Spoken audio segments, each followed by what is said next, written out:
për 100 e kusur vjet në Shqipëri nuk ishte hetuar, dhe aq më pak pastaj gjykuar në mënyrë të pavarur, një i vetëm zyrtar i lartë. 100 e ca vjet, asnjë.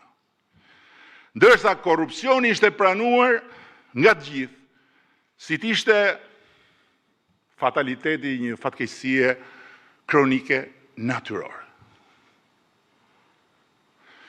Më kujtohet se kur njerëzit e mbështesnin edhe me dorën e djathtë edhe me dorën e majtë reformën në drejtësi, duke kërkuar vetingun si besimtarët që kërkojnë shpëtimtarin, prap se prap, pyetjes, nëse e besonin se ata do të shihnin një ditë zyrtar të lartë përpara drejtësisë, i përgjigjeshin masivisht jo.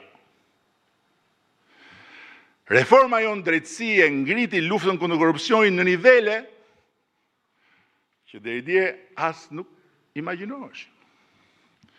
Monumenti i pandëshkueshmërisë ra, siç deri dje as mund të imagjinohej. Por ky fakt s'mjafton fare që njerëzit t'i gëzohen sa arritje historike. Përkundrazi, ky fakt del dhe të pronë që ata t'jenë të pakënaqur, pse nuk bëhet më shumë. Për 30 vjet, shqiptarët ndënjën në radha kilometrike për të marrë shërbimet më elementare. Duke pritur në shi, duke pritur në diell, një dokument të rëndom, certifikat lindje, duke u shtyrë për të paguar dritat që me zivinin, apo duke ardhur nga jashtë për të kaluar gjysmën e pushimeve në për sportele, që ngjanin si ato dyert e urbanit kur futet gjithë dynjaja, në kohën kur akoma ishin turnet e kombinatit tekstileve. Por e kishin pranuar atë realitet. Sigur t'ishte një trashëgimi e patundshme. Sot, 95% e shërbime publike në Shqipëri merren nga celulari, falas, dhe merren nga çdo pikë e botës. Por ky fakt nuk mjafton fare që njerëzit t'i tolerojnë më lehtë shërbimet që ende çalojnë. Përkundrazi, del dhe të pronë që toleranca e tyre të jetë thuajse zero.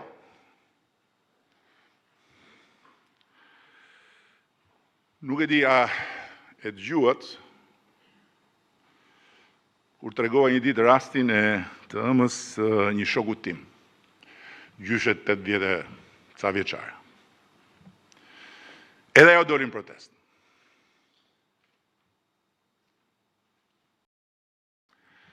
Jo për Zvërnecin, jo për ligjin e zonave të mbrojtura,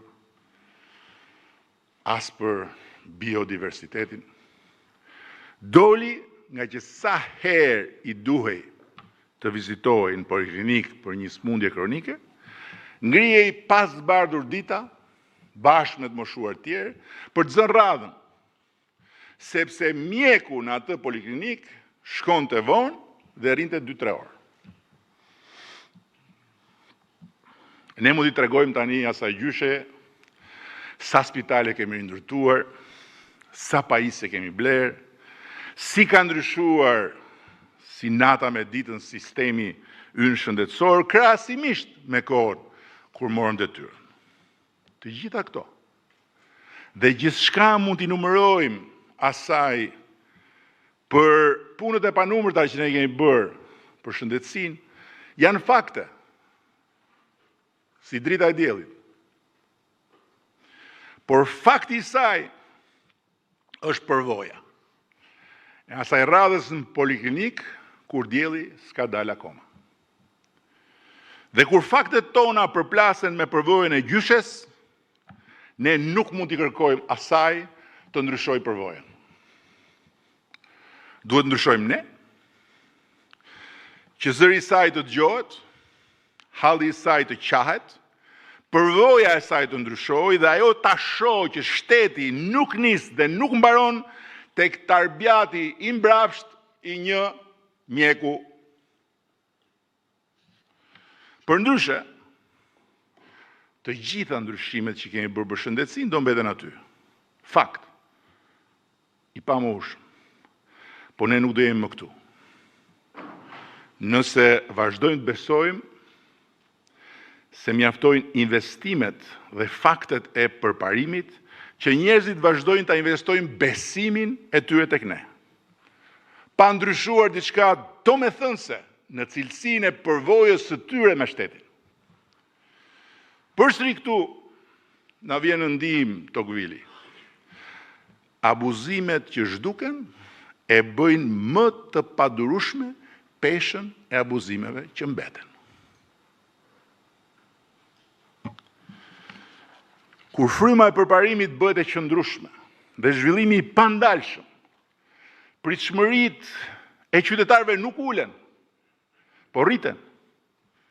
Dhe rriten më shpejt se shpejtësia e ndryshimit. Asnjë sukses nuk e ul kërkesën, vetëm e rrit.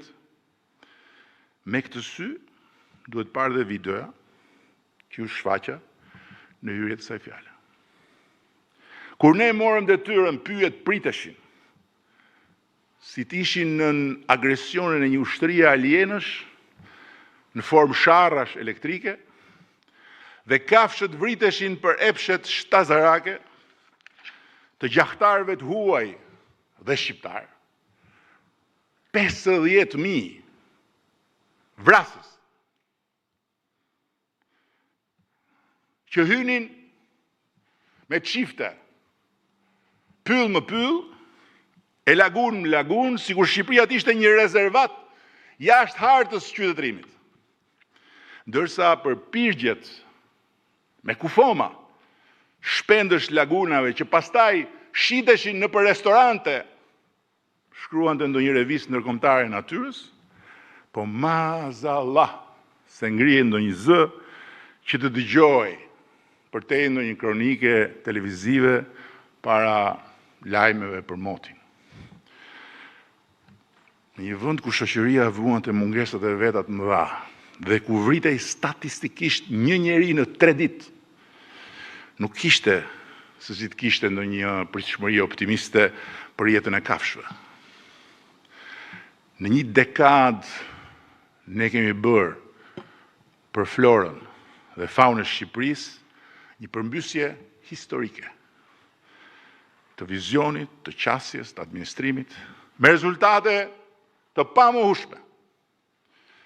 Bëm ligjin e parë të integruar me standardet e Bashkimit Evropian për zonat e mbrojtura, dhe në këtë dekadë